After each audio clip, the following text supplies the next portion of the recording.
the link to gold was removed.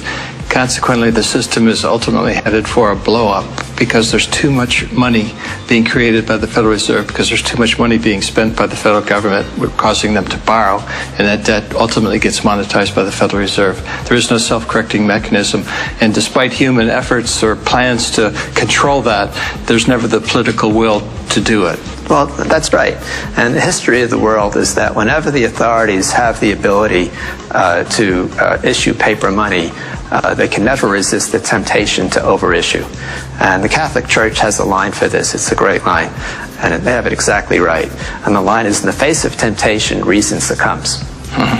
And so if you go back, say, in France after the Revolution, when they're issuing the assignats, there's a wonderful book about this by Andrew Dixon White. It's one of my favorites. Yeah.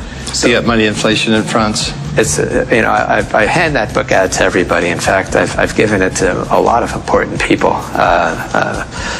including John Paulson, Henry Kaufman, David Malpass.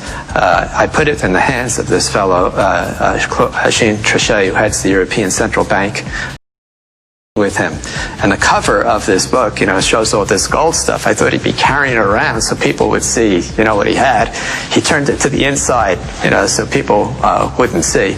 But what's interesting about that book is that the arguments that the French legislature put forth in favor of the paper money are the same arguments you hear today. And they had a better case, because in their case they said the money was backed by real estate, you know, by the church lands. Our money is backed by Zippo, nothing. And I mean, theoretically it's backed by the unlimited taxing authority of the United States government, but that assumes there's something. You know, today you got, I don't know, 24 million people either unemployed, part-time, looking for work. You got probably 4 or 5 million houses have been foreclosed. Another 3-4 million houses going to be foreclosed.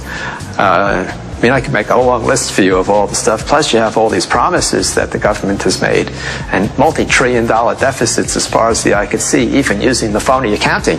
And multi-trillion-dollar deficits.